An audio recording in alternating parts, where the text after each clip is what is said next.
Merci de me donner l'opportunité de présenter notre travail. Donc, effectivement, nous, au labo, on ne fait pas directement de l'évo-dévo. On fait plutôt du développement comparé, on peut dire, en regardant ce qui se passe dans différents modèles. Ce dont je vais vous parler, donc, au laboratoire, on s'intéresse à une famille d'hormones qui sont les hormones de la famille qu'on appelle de l'urotensine 2.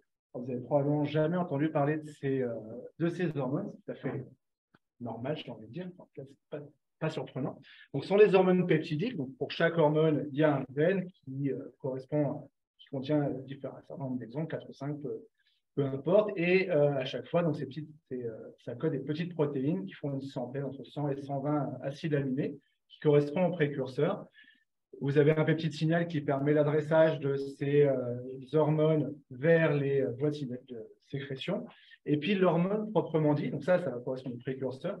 Et l'hormone proprement dit, ça correspond au dernier acide aminé, entre 10 et 15 acides aminés selon l'hormone proprement dit.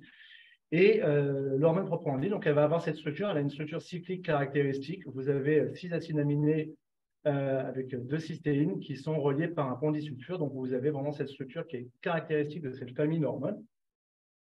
Et donc, c'est une famille multigénique. Pour chaque hormone, il y a un gène correspondant. On en retrouve chez tous les vertébrés. Et pour la petite histoire, elles sont vraisemblablement une origine commune avec la somatostazine, dont vous avez cette fois peut-être entendu parler, qui est connue pour son rôle dans la régulation de la production de l'hormone de croissance chez tous les vertébrés. Et ici, simplement, vous voyez des exemples de ces différentes hormones chez le poisson zèbre. Donc, je pense que vous arrivez bien à voir, mais vous avez ce cœur cyclique qui est complètement conservé entre toutes ces hormones, et la variabilité se fait au niveau des acides aminés qu'on retrouve donc en N-ter ou en C-ter de ce cycle. Alors, simplement, donc, pour vous en dire un petit peu plus sur ces hormones, le membre fondateur de cette famille, c'est donc l'urotensine 2. Il a été identifié en fait en 1980 à partir d'extraits d'urophile. L'urophile, c'est un organe propre au poisson qu'on retrouve dans la queue du poisson. Et donc, par purification, ils ont identifié cette hormone. Elle est produite en fait, après des analyses, ont montré qu'elle est produite par une population particulière de neurones dans la moelle épinière du poisson. Et vous avez d'ailleurs une petite image ici, c'est des données qu'on a obtenues au laboratoire donc chez le poisson zèbre. C'est une représentation. Ce que vous voyez en fait, c'est la queue d'un poisson avec en rouge les vertèbres, vraiment les dernières vertèbres. Là, vous avez le début de l'ossature de la nageoire caudale.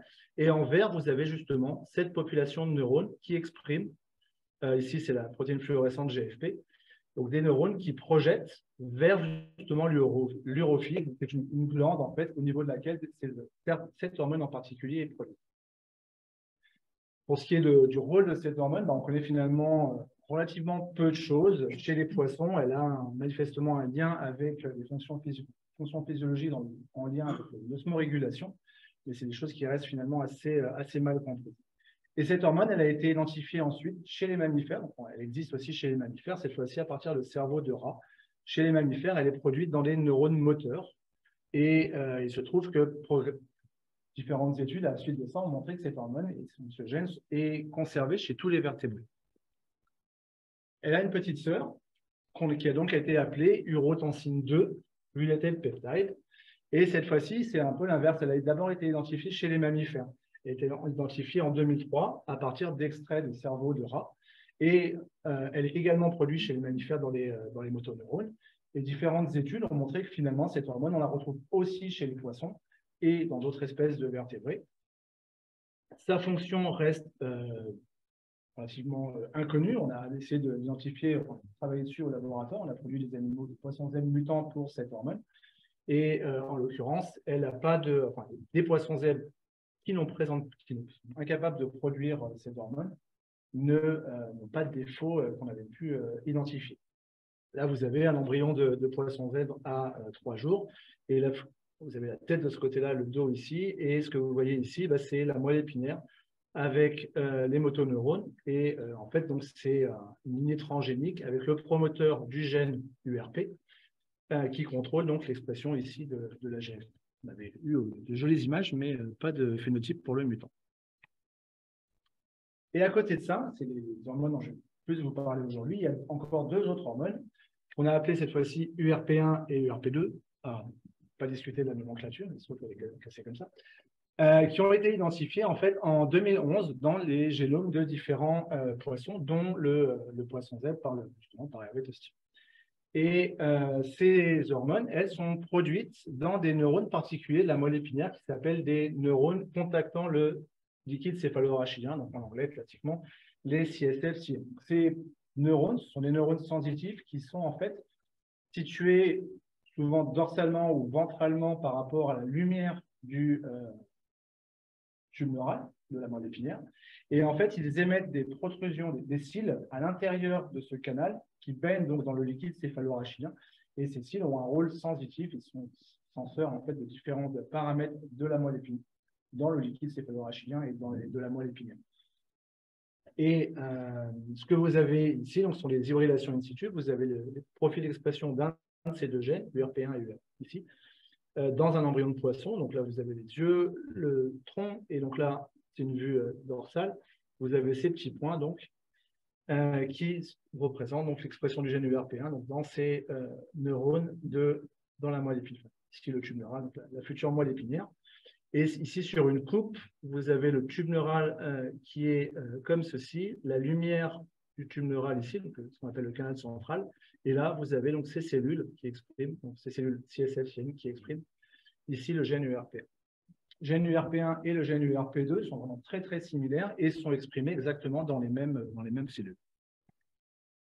Alors, pourquoi une telle variété de gènes? En fait, c'est lié à l'évolution, à l'histoire évolutive du génome des vertébrés. Vous le savez probablement, au cours de l'histoire évolutive des vertébrés, il y a eu ce qu'on appelle des duplications totales du génome, qui sont appelées 1R ou 2R.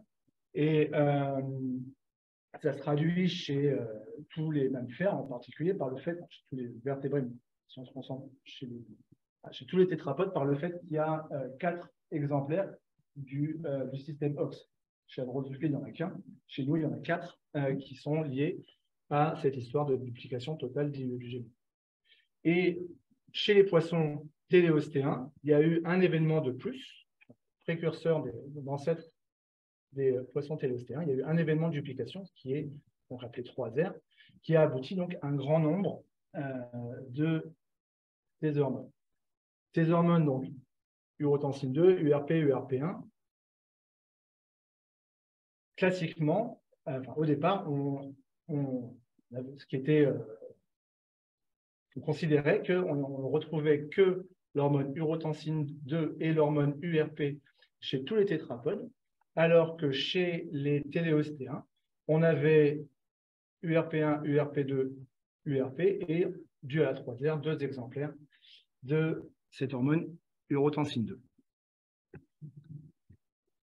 Ces hormones, elles agissent donc bien évidemment sur des récepteurs, ce sont aussi des récepteurs protéiques, chacune, là aussi, il s'agit d'une famille multigénique. En l'occurrence, il y a là aussi 5 gènes chez les poissons, mais c'est aussi le cas chez les amphibiens et les squamates.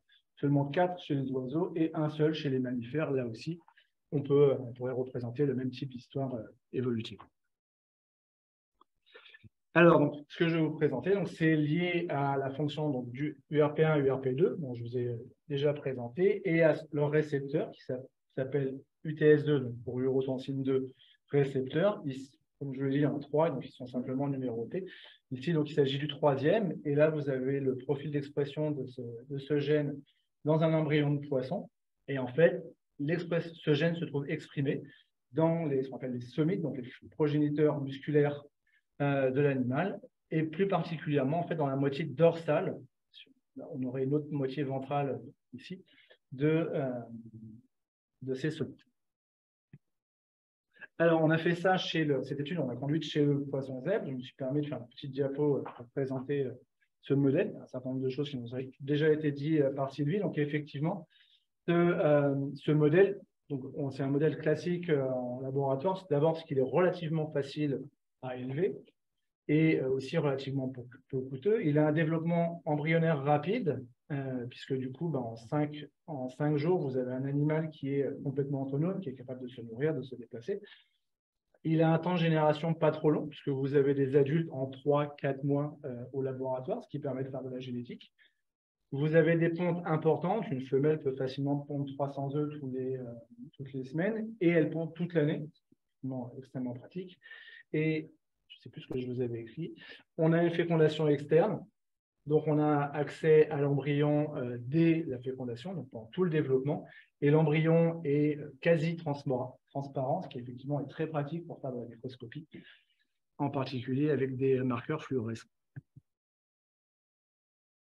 On a produit des animaux mutants pour les gènes URP1 et URP2 dans le but de connaître la fonction de ces gènes. Pour ça, on a utilisé le système CRISPR-Cas9. Là aussi, vous avez probablement déjà entendu parler, mais je me suis quand même permis de mettre une petite diapo pour le rappeler. Donc, le système CRISPR-Cas9, c'est ces fameux ciseaux moléculaires. Donc, il s'agit d'une enzyme Cas9, qui est capable de couper l'ADN double brin. Elle ne coupe pas n'importe où, elle va couper en fonction d'un ARN guide auquel elle va être associée.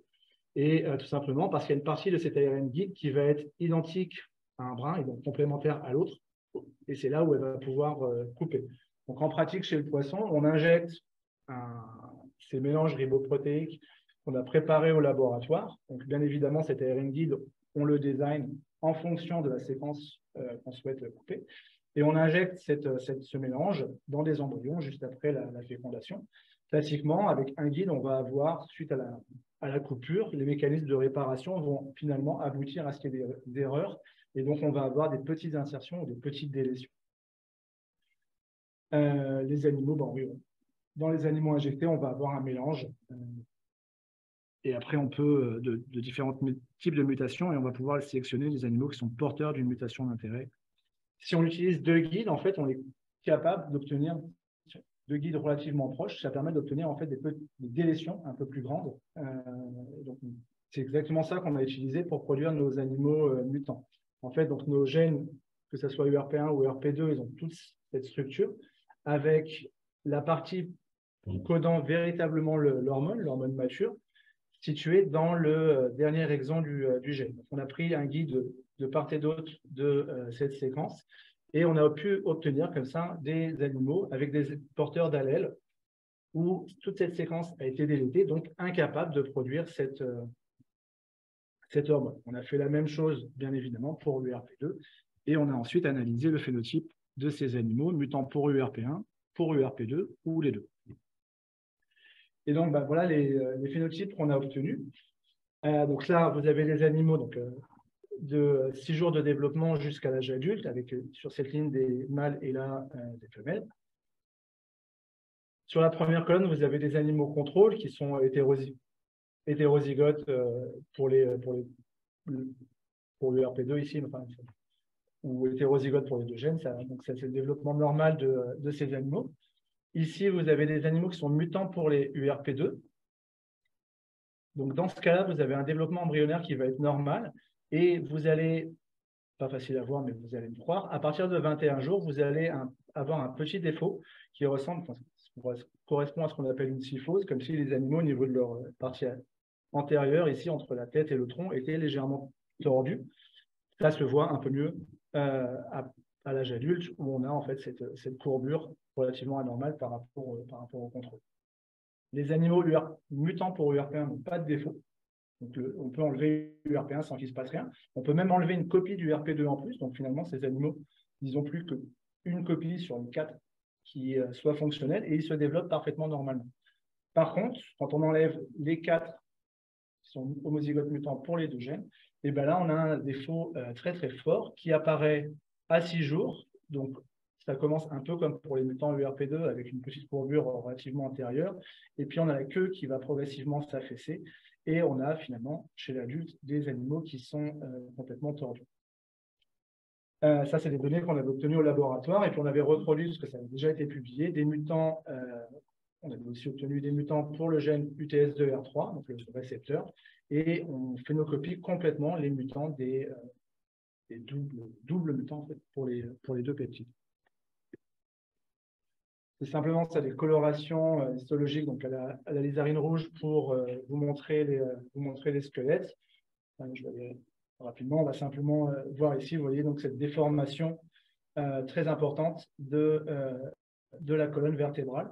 C'est assez intéressant par rapport à plein d'autres modèles de déformation de la colonne vertébrale qui existent chez le poisson. On a une déformation seulement sur l'axe dorso-ventral, l'axe latéral, enfin, gauche-droite, est quasiment pas altéré, ce qui est pas toujours le cas. Donc, en conclusion, donc on a des animaux qui ne présentent pas de défaut embryonnaire, qui ont une déformation de l'axe du corps qui apparaît à partir de 6 jours. On a pu montrer qu'il n'y avait pas de déformation congénitale des vertèbres. Au départ, les vertèbres, elles vont parfaitement bien. Évidemment, chez l'adulte, du fait des contraintes mécaniques liées aux déformations, la croissance ne se fait pas normalement. Donc, on retrouve des petits défauts. Mais pendant les premiers jours, même quand les déformations débutent, les vertèbres se forment normalement. Et on a un phénotype qui progresse jusqu'au stade juvénile. Donc, on a un phénotype finalement qui apparaît pendant la période larve et qui se développe pendant la période larvaire de l'animal.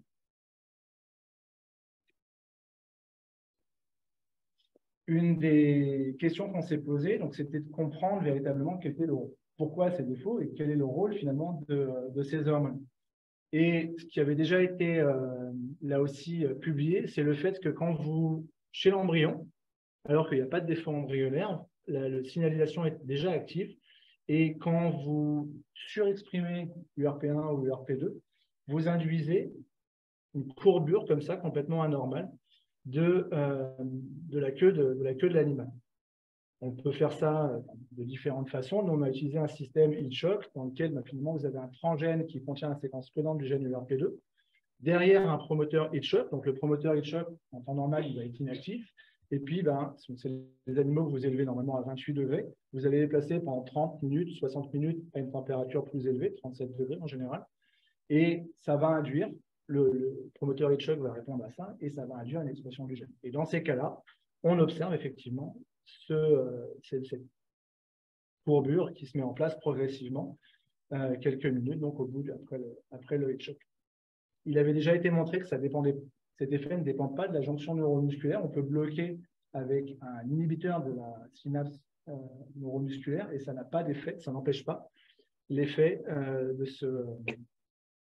ce peptide. Ce qu'on a cherché à vérifier, c'est si la logique voulait, vu l'expression du récepteur dans les progéniteurs musculaires, la logique voulait que ça soit tout simplement une contraction musculaire, et c'est ce qu'on a voulu vérifier. Et pour ça, on a utilisé des inhibiteurs de la myosine, donc on a empêché la contraction musculaire. Et quand on fait ça sur ces animaux, on voit qu'on bloque l'effet de la surexpression du RP2, alors plus ou moins efficacement selon le type d'inhibiteur, soit complètement, soit seulement partiellement. Donc, on a des peptides qui agissent sur la contraction musculaire. On voit que ça, c'est quelque chose qu'on a pu mettre en évidence dans l'embryon, puisque expérimentalement, c'est plus facile à manipuler. Et on a quand même voulu essayer de voir si, puisque le phénotype apparaît pendant la croissance larvaire, si ce phénotype est effectivement, si ces peptides sont effectivement capables d'agir pendant la vie larvaire de l'animal. Donc, pour ça, on a voulu surexprimer ces peptides pour mimer l'effet qu'on a vu dans l'embryon sur une larve de poisson zèbre. Donc pour ce système, à ce stade, le système Hitchcock n'était pas efficace, on n'avait pas d'effet. Donc on a utilisé un autre système inductible. Il s'agit d'utiliser, là c'est un promoteur ubiquitaire, derrière lequel vous allez mettre le cDNA, l'ADN complémentaire donc du gène URP2. Et en fait, entre les deux, il y a ce qu'on appelle une cassette stop. C'est tout simplement une séquence qui va arrêter la transcription et qui ne va pas entraîner la production d'un peptide. Et cette séquence, elle est encadrée par des petits motifs LOX, donc on peut la recombiner, on peut la déléter. Et pour ça, ça se fait grâce à l'action d'une enzyme. Et cette enzyme, on peut contrôler son activité grâce à une drogue, donc en l'occurrence ici le tamoxifène. Donc au départ, on a un système qui est silencieux.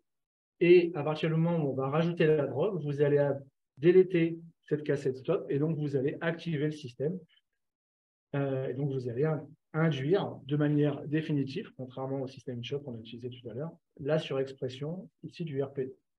Donc dans un premier temps, on a fait cette manip avec un traitement à 10 jours. Donc là, vous avez des animaux contrôle. Et vous voyez que quand on rajoute, donc, quand ces animaux traités au tamoxifène sont porteurs, expriment l'enzyme capable de faire la déletion, vous allez induire quelque chose qui ressemble à ce qu'on a vu chez l'embryon, donc une courbure dorsale de l'axe de l'animal. Dans certains cas, le phénotype est tellement fort que on est obligé d'euthanasier les animaux, puisqu'ils n'arrivent plus à nager correctement. Et dans d'autres cas, et comme ici, on arrive à les élever et on voit qu'on a ce phénotype qui finalement se retrouve un petit peu contraire, opposé à ce qu'on a vu avec le mutant.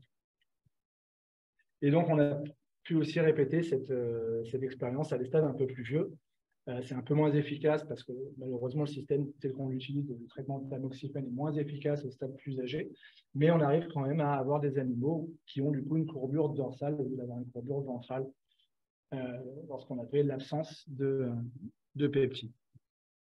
Du coup, chez le poisson, ce qu'on a réussi à illustrer, c'est que URP1 et URP2, en fait, ils sont nécessaires au poste à une espèce de tonus, au maintien d'une espèce de tonus musculaire, et que ce tonus est important pendant la croissance larvaire, et que du coup, malgré un développement embryonnaire normal, on a, en l'absence de ces deux peptides, quelque chose qui s'affaisse, enfin, cette queue qui s'affaisse, et donc ces animaux qui se retrouvent complètement tordus.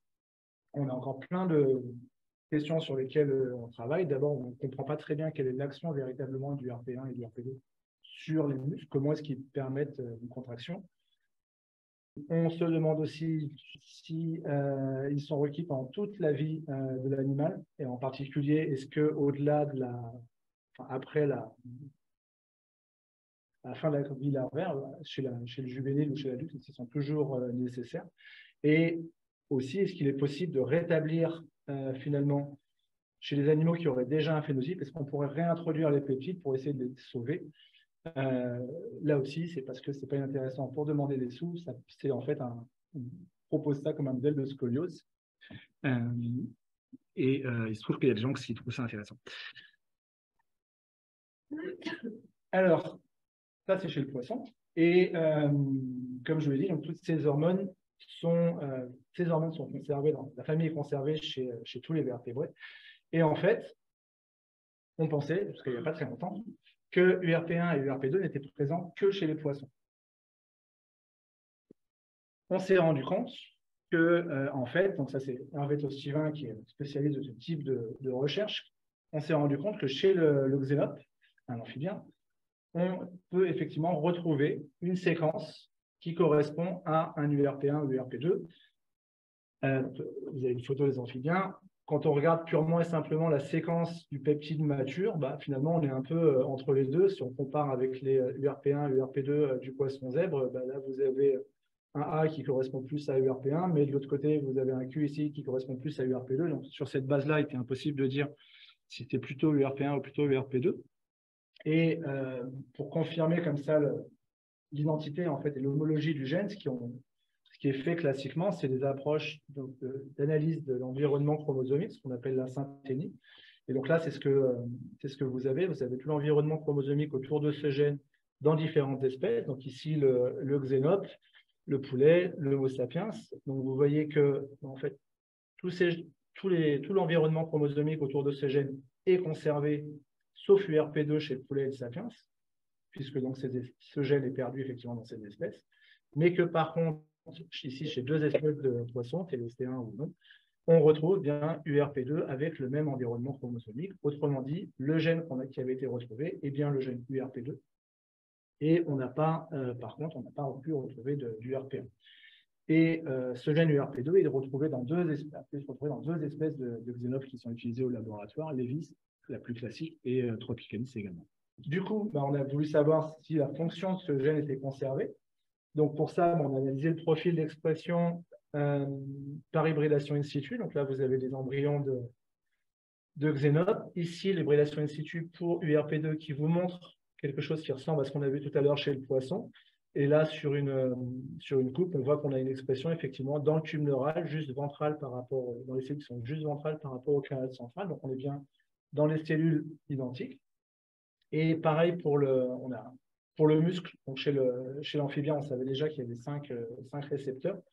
L'homologue du TS2R3, pour X raisons, a été appelé UTR4, mais peu importe, le même gène se retrouve à être exprimé là aussi dans les somites, donc dans les territoires complètement homologues à ce qui a été observé chez le poisson zèbre. Du coup, on a essayé d'analyser la fonction de ce gène. Donc pour là, on a encore à nouveau utilisé le système CRISPR. Ce qui a pu être observé, c'est que normalement ici, vous avez des contrôles donc, de jeunes têtards qui ont normalement donc, entre la tête et le reste du corps un angle relativement très ouvert et qu'on retrouve ici. Alors que quand on vient inhiber la fonction ici, c'est celle du récepteur avec lequel on a les meilleurs résultats. Donc par CRISPR, on a finalement une courbure anormale qui se met en place. Donc là, vous avez la quantification. Et donc, on a un phénotype qui ressemble beaucoup à ce qui avait été observé finalement chez le zèbre. Donc finalement, chez le θ, on a la paire de fonctions du TS2R4 entraîne un phénotype complètement analogue à ce qui était observé chez le poisson zèbre. Par contre, on n'a pas réussi à savoir ce qui se passe chez la grenouille. On n'a pas réussi à obtenir d'animaux qui se métamorphosent pour voir si ça avait une conséquence effectivement chez la grenouille. On pensait jusqu'alors que URP1 et URP2 étaient absents de tous les tétrapodes. Comme je vous l'ai dit, on a finalement trouvé que URP2 était conservé chez les amphibiens, avec une fonction qui semble conservée. Donc, ça laissait penser que peut-être il y avait... Enfin, quelque chose d'intéressant ici, c'est que la larve de poisson, bien évidemment, et la larve d'amphibien, et dans les deux cas, on a une vie aquatique. Donc, éventuellement, ça faisait sens en disant que peut-être que cette fonction était associée avec ce mode de vie. Sauf que plus récemment, on s'est rendu compte qu'on avait aussi on pouvait aussi retrouver URP1 et URP2, les deux, cette fois-ci, chez le lézard Anolis. Donc, bien évidemment, se pose la question de la fonction de ces gènes dans cette espèce. On a des volontés, on va dire, de produire des animaux CRISPR. Il y a des gens qui savent faire ça aux États-Unis, chez une espèce de lézard. Je ne sais plus si c'est Anolis précisément. Mais en tous les cas, voilà, on a l'hypothèse que peut-être la fonction serait conservée malgré tout chez certains tétrapodes en dehors de la vie aquatique. Alors, se pose la question, bien évidemment, chez les oiseaux et les mammifères. Donc, URP1 et URP2, là, on en est vraiment certains, sont perdus dans ces espèces. Par contre, ce qui est intéressant, c'est que peut-être que la fonction de ces deux peptides pourrait avoir été reprise par l'un ou l'autre des deux peptides qui restent chez ces espèces, puisque chez l'humain, en fait, il a été montré assez récemment que des mutations UTS2R1 sont associées avec des malformations de la colonne vertébrale, donc en l'occurrence des scolioses. Peut-être qu'il y a malgré tout une fonction de cette signalisation qu'on va appeler urotensine 2 dans la maintien de la colonne vertébrale chez les mammifères. Je remercie tout le monde et Hervé, bien sûr, qui dirige l'équipe et qui fait toutes les analyses phylogénétiques. Faridine qui avait fait le travail chez le tétard et Anne-Laure particulièrement qui a fait le travail chez le zèbre. Merci.